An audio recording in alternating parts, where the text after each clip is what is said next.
Hello, welcome to another Out of the Basement Gaming Talk. I'm Patrick Leeson, and I'm dressed up, howdy, to continue the Deadlands talk.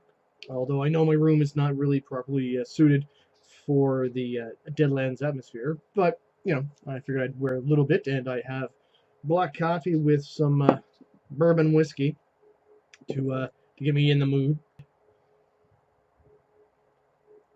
Cheers. Actually, it's not bad. Bourbon. So, last time we explained the background of the world. It was in the 1870s, the Old West, but with a supernatural kick. Sort of like, again, it was in the TV series Supernatural, or 1 Hour, or that sort of idea. Basically, there is magic things out there, and you're just trying to survive and stuff like that. So, the characters that we're going to go into first, we're going to like make a character, and then sort of, you know, give a little bit of an idea of how the game itself, the gameplay goes, including combat. So first, to make a character, you need a deck of cards. Don't need dice, just deck of cards. So the standard, you know, bicycle deck of cards is all you really need. Keep the jokers in it. You shuffle it up, which are pre-shuffled, and once they're shuffled, you deal yourself out 12 cards. And 5, 6, 7, 8, 9, 10, 11, 12. Remember from the earlier video, the cards determine what sort of dice you have, as well as the amount of dice. The suits are the amount of dice you get. So clubs are the lowest with 1 die. Then it goes to diamonds 2, hearts 3, and then spades are 4. Jokers are separate, which we'll get into if I draw a joker. But basically, the joker is the type. So now, what type you get is determined on the face value of the card. So 2 is the lowest. So 2 itself is just a d4. So the odds of you getting a d4 aren't that great. And then I'll explain again what you can do with them in a second. And then the third, let's see, I'm just checking there. 3 to 8 is a d6. And then 9 to jack is a d8. Queen and king are d10s. Aces are d12s. So we're jokers again. So aces is the best, and then all the way down to a 2. That's the die type you get. So then when you add that with the suit, it determines how many dice of what type you have. So now I have, I'll just go through from the lowest to the highest. I have 2 3s, a 3 of hearts, and a 3 of diamonds. So that would be d6s each. One would be 2d6, one would be 3d6. Then I have some 5s, again, pair of 5s, 5 of diamonds, and a 5 of spades. So the 5s are the same as the 3s for the die type. So I'll just put them in order of the amount that it'd be. So it'd be the diamonds, and then the hearts, and then the spades for the amount of dice I get. And then, oh, I have a 7 and an 8. And 7 or 8s fall again under the same category as 3s and all that sort of stuff. So 3s to 8s doesn't matter, it just matters what type. So that means I'm only getting 1 d6 though. Whereas opposed to the 8, actually, see this. So the 5 of spades is actually better than the 8 of hearts. So we'll put those back in order there. So, and then after that I have 10 and a couple of jacks. So now remember, 9 to jacks are d8s. So I would have 3 d8s here. So again, that's 3, that's 4. And then finally I have a king, which would be a d10, which is nice to have, and then a pair of aces. So I lucked out for my guy. I'm just going to make a basic cowpoke. You can do like a bunch once. There's already predetermined ones without the stats, but just basically gives you an idea of the skills and stuff they would have. They do have stats, but you can make your own. Again, and male or female doesn't really matter in this one, which is very open for that. So you can have an Indian brave, sorry, native brave, the kid, the Easterner, tenderfoot, the women investigator, archaeologist, all sorts of stuff. You can have the cowpoke, the gunfighter, and then you get into the mystical ones, which is the shaman, the huckster, and the blessed. So the shaman deals with the spirits, of the native lands. Huckster is the one that deals with the evil Manitou spirits in a game of wit and determination and will to be able to use spells. Remember, Hucksters are the ones that use their cards to play a game, as you will, against the Manitous to try and draw their power out. Blessed are similar to shamans in the fact that their magic comes naturally from the god or gods, as you will.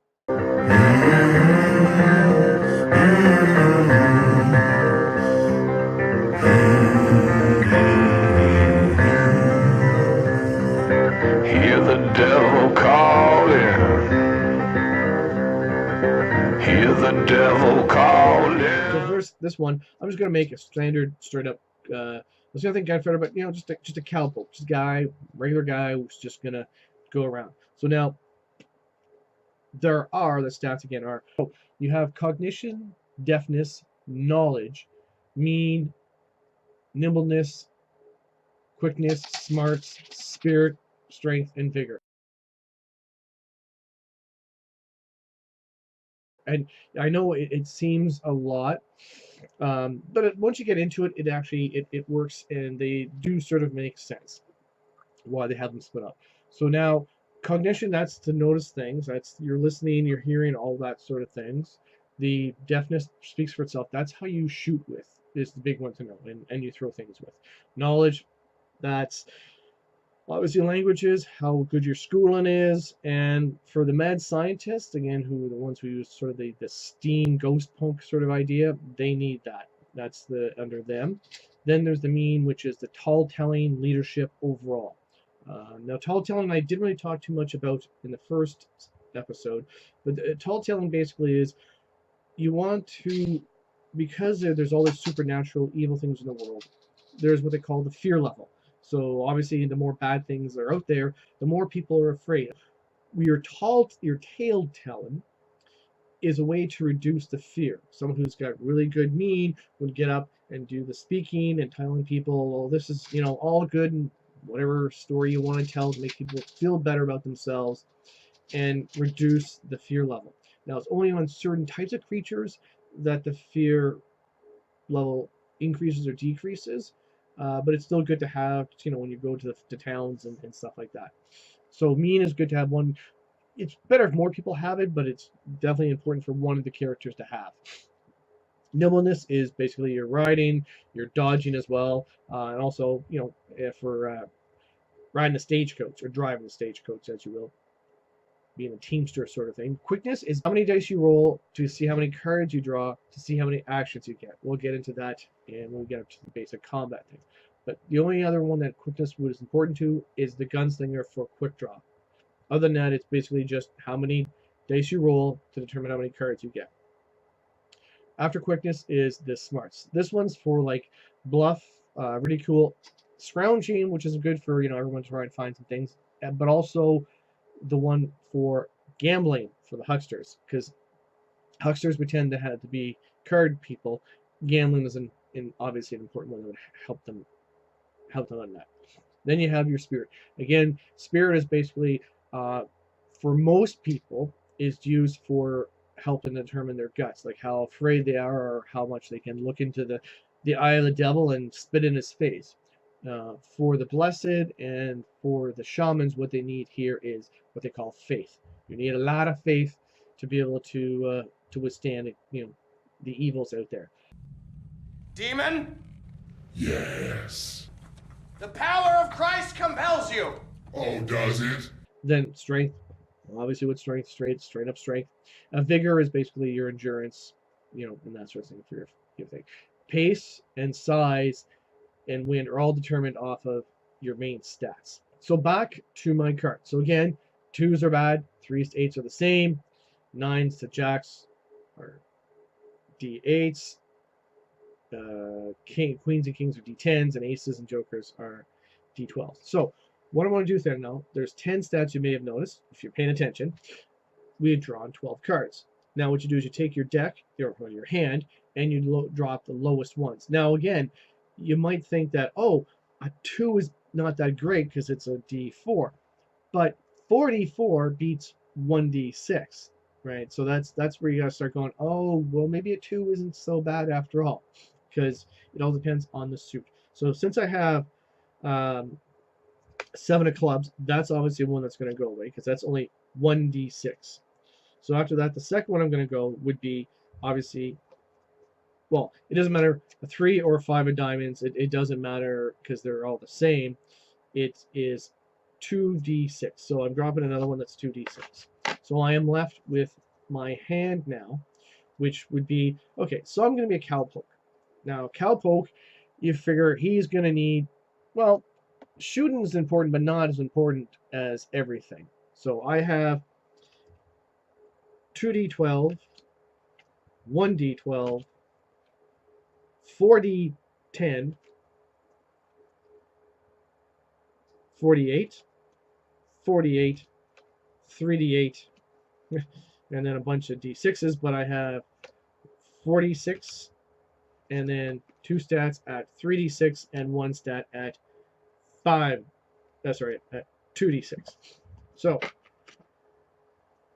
that's, I know, like when you're going, oh god, that's hard to remember. What's going on? I don't know everything. That's no worries. It's like I said, it will come once you play it. And as I said, it took us a while to get into it, but like I said, once we got there, it's a lot of fun once you start playing. So I'm just thinking, all right. So cowpoke, I've got a 2d12 and a 1d12, but I've also got 4d10. Now 4d10 is actually probably going to be his best stat, because that's going to give him a lot of rolls on the basic stats. So if I need to make a cognition roll, I'd roll with it. If I had the king in there, once you write on your character sheet, you don't need the cards anymore. Just keep it in my hand just to go there. So let's say, well, he's a cowpoke.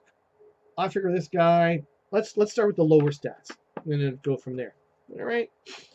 So 2d6.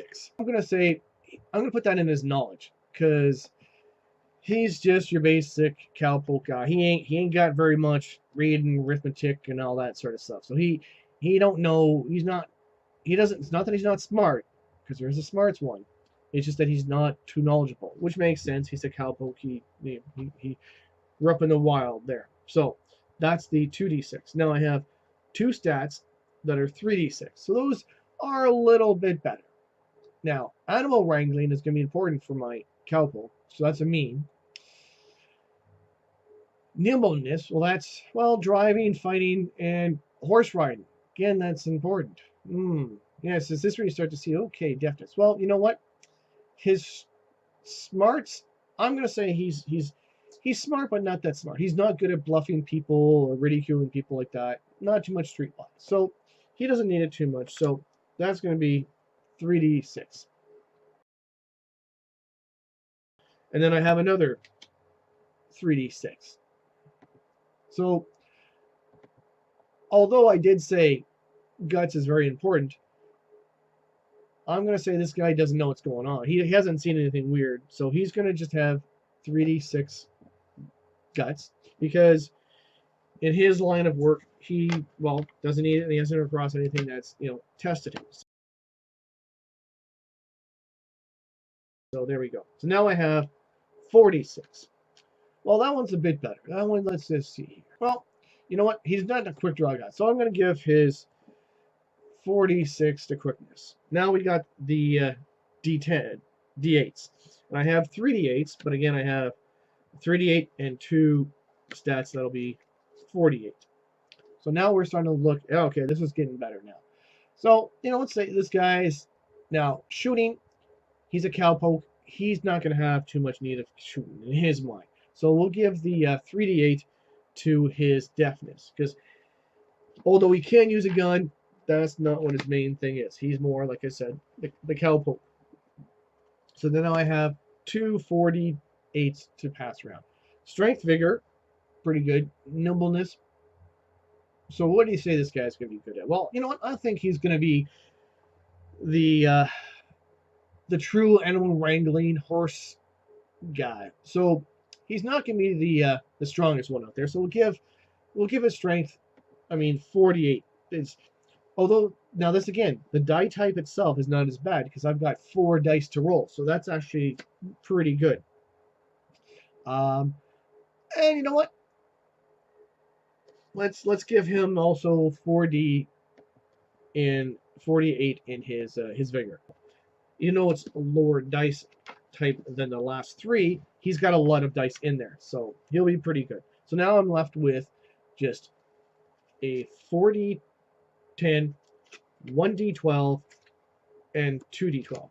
So now you have to start thinking, okay, D10 not as good as a D12, but 4 versus 1 is better. So I'm going to say his overall nimbleness, because that, even though that counts as pace, I'm going to take the 1D12 and give it into his cognition. So that's his base for spotting things. So it's not too good, but I'm going to take some of the skills points he has and put it into his cognition just to help him out with that. So now down to mean and nimbleness. So the mean is the animal wrangling, nimbleness is the riding. So you know what? I'll give him the 4D10 in mean. So he's really good at the basics. And the 2D12 for nimbleness, which means he's a fast, agile guy. And again, now I'm going to start adding the points for, so those are done. I don't need them anymore. Grab a shot of bourbon.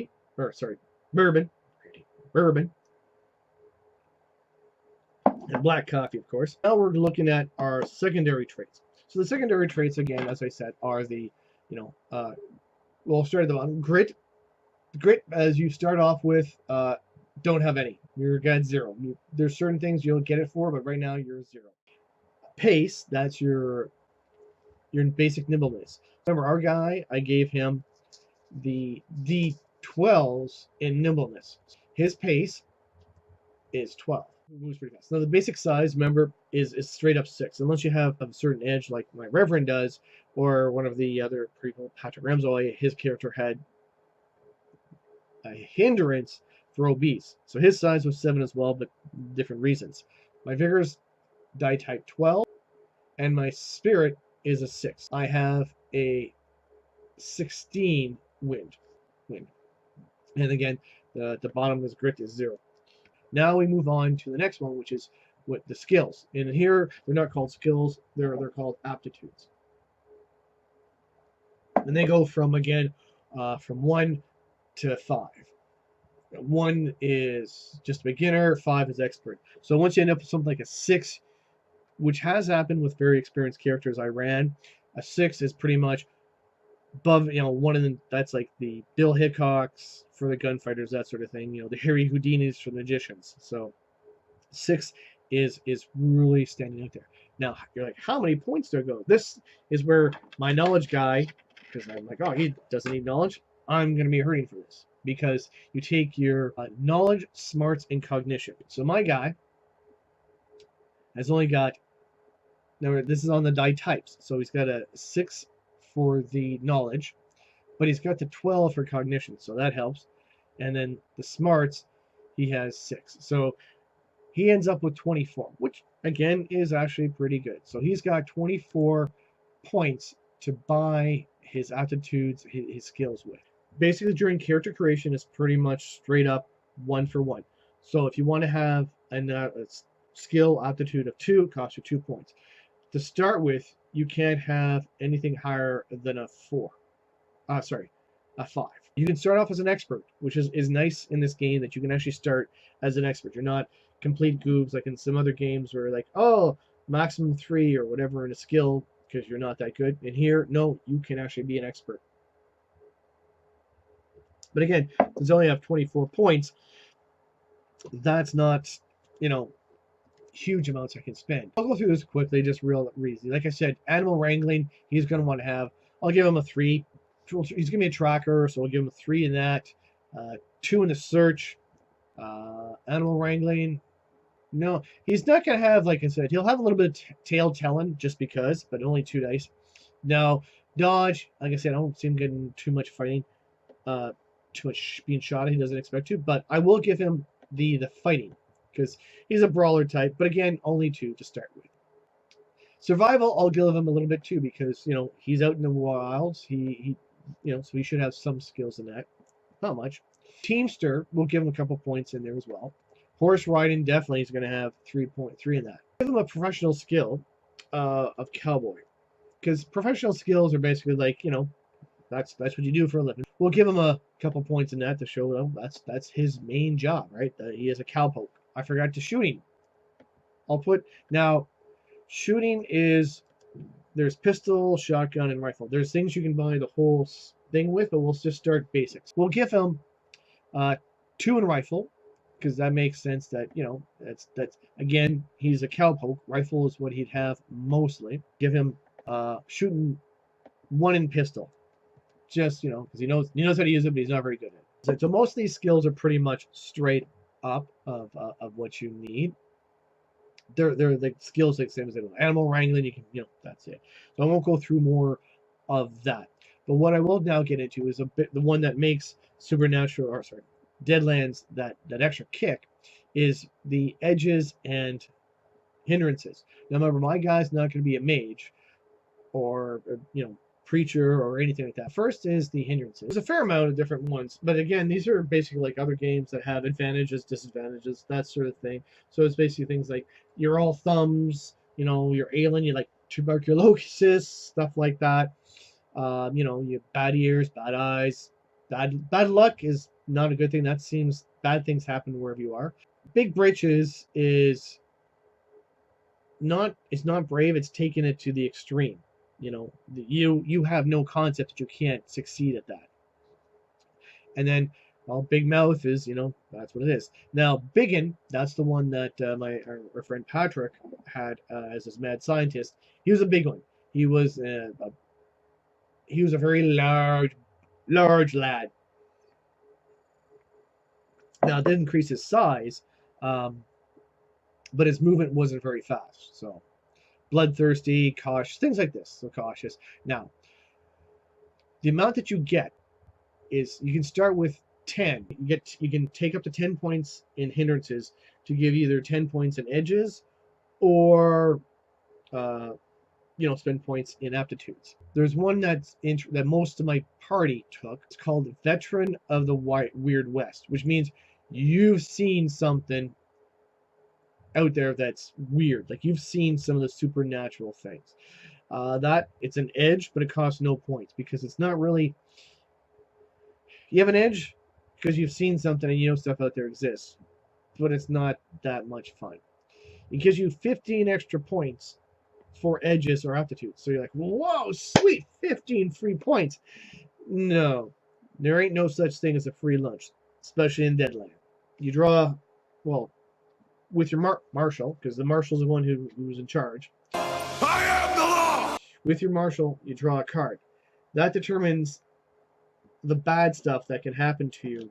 The marshal will let you know what it is. There's, can end up with one arm, the ugliest sin, all that sort of things. Now, someone had designed a separate, more expanded Veterans of the Weird West table with like every card bill, clubs, hearts, spades, and diamonds all being determined in 2s and all that sort of stuff. So it added a lot more flavor, but it could be a lot worse. It's up to you if you want to use the main one, or like I said, just look online for the expanded Veterans of the Weird West.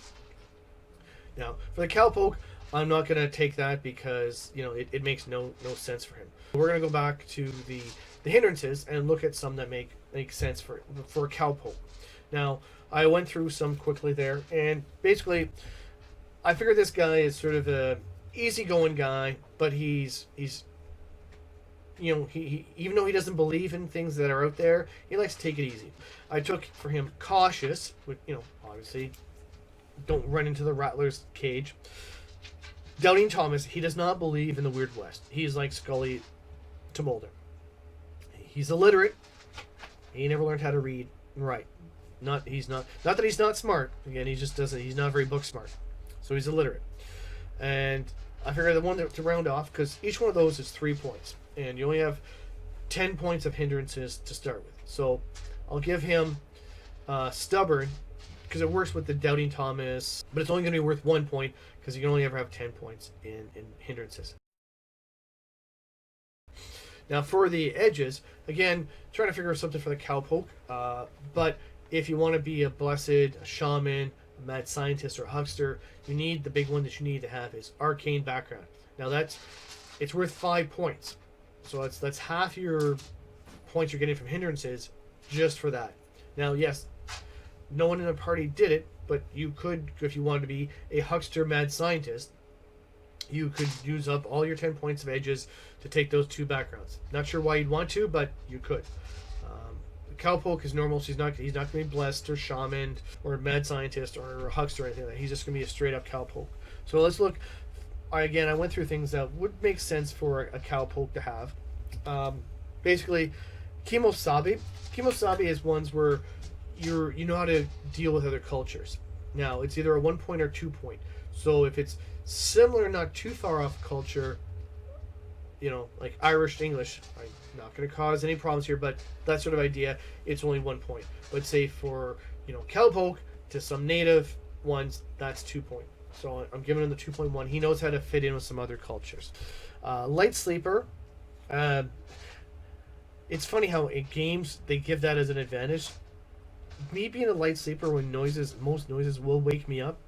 They never show you the fact that you lose a lot of sleep that way there.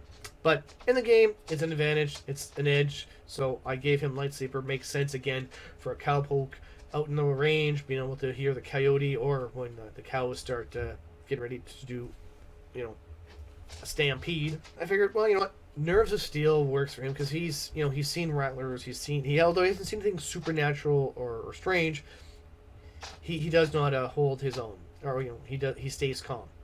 Then the other one was Sense of Direction. Again, works for the tracker type guy that he is. And the last one I went with was Keen, because you can get things like better vision, better hearing. Keen is sort of the overall one, so it costs more points, but it gives him pluses for his cognition, his tracking, and search and stuff like that. Which, remember, that's what the guy has. He has D12s in that, so I'm going to take that for him. Now, that is only 8 points. I have 2 points left that I could take in edges if I wanted to, but what I decided to do was give him a couple extra points in his attributes, or his aptitudes, sorry. So gave him 1 more point to make it a 4 tracking, so now he's actually an expert tracker. And everyone has their home county in area knowledge as a 2. I give him an extra point because he knows the area pretty well, so he's a 3 in that.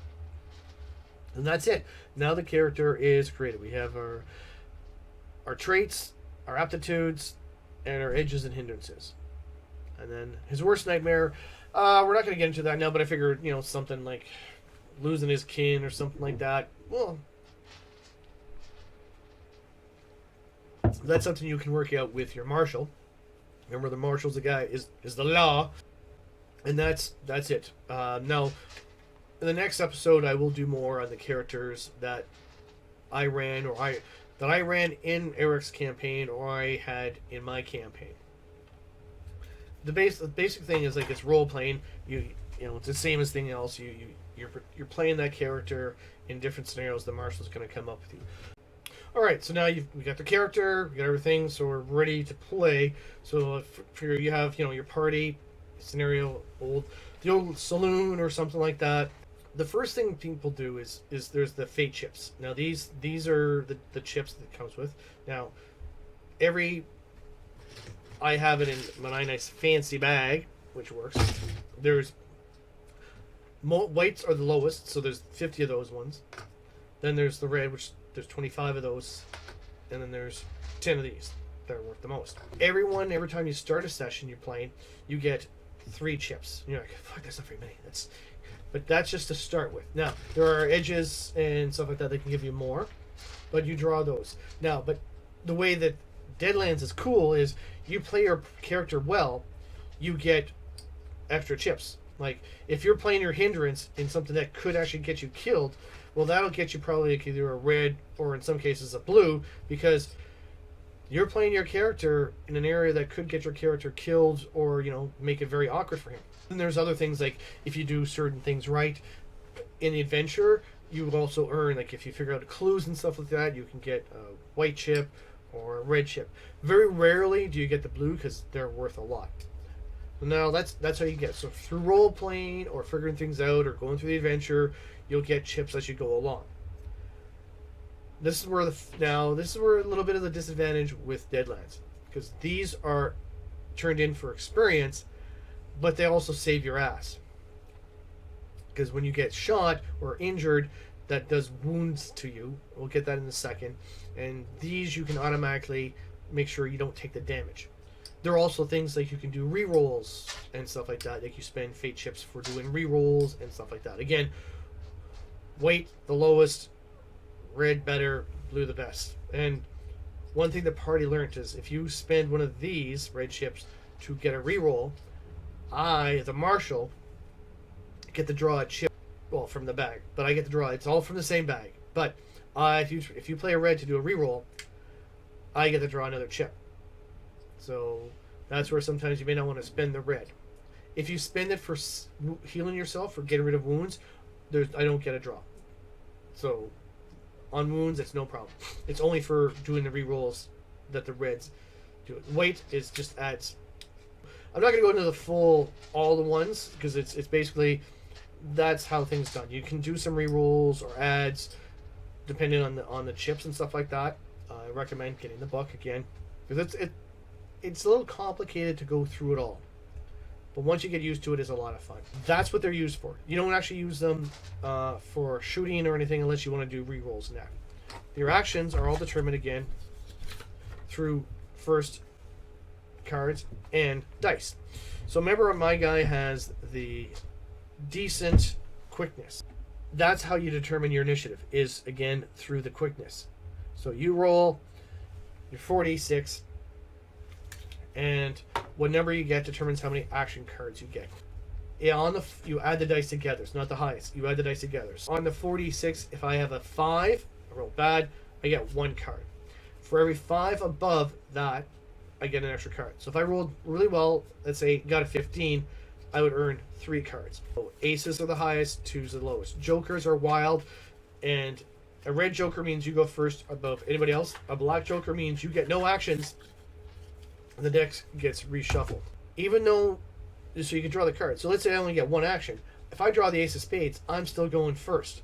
I could end up with some people, I've seen guys who roll really well on their quickness with 5 actions, but their highest number was an 8. They got a lot of actions, but didn't go first. In random, it makes initiative even more random. So you could get a lot of actions, but go last. Or 1 action, but go first. And there comes the shooting, which is based on the dice you have. So my rifle, I have 2d8 to shoot with. Basic to hit is basically is a 5, is the standard number. Your modifiers can make it higher or lower and stuff like that, but the basic's a 5. Then you can do, the guns do a certain amount of damage, let's say 3d8. Now, you roll the 3d8, it determines, let's say roll 3d8, you get a 14. You take away the size. So every 6, my guy cowpokes a 6 size. So for every 6 points of damage, he takes a wound level. So on 14, that'd be 2 wound levels.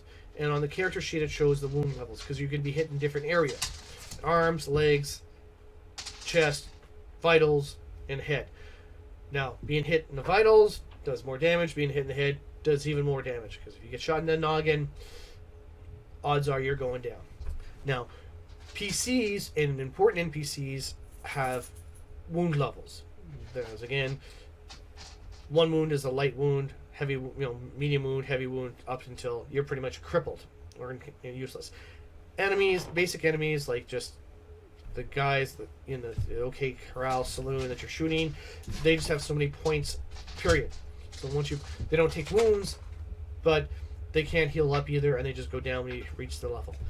Important NPCs, like PCs, can heal with the poker chips. Because yes, the marshal also gets 3 to start with. Everybody does. That's basically the game.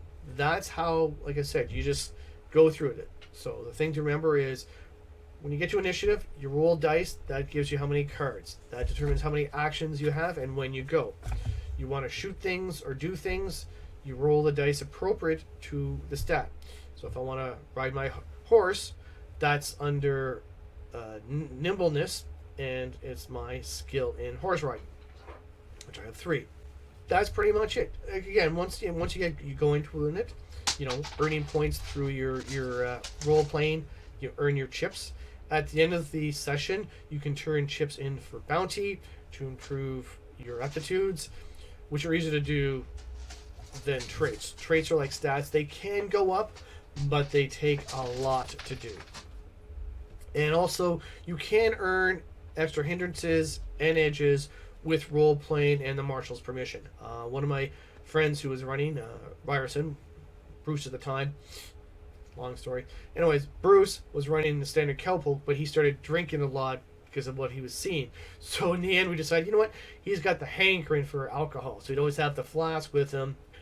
A lot of it is the role playing. You need to be able to get into the role play and realize your hindrance is there, but it's meant to help you play your character and get you more chips to help you in the end. So that's it. That's the second session.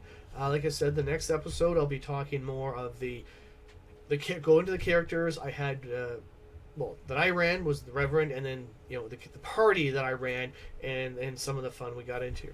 So thank you very much. Hi everybody, it's Joe Miedema here from the Canadian Tabletop Championship Gaming Convention, CTC, telling you that on the May 3, 4, and 5, 2019, right here in Ottawa, Ontario at the Rideau Curling Club is a major national tabletop gaming convention.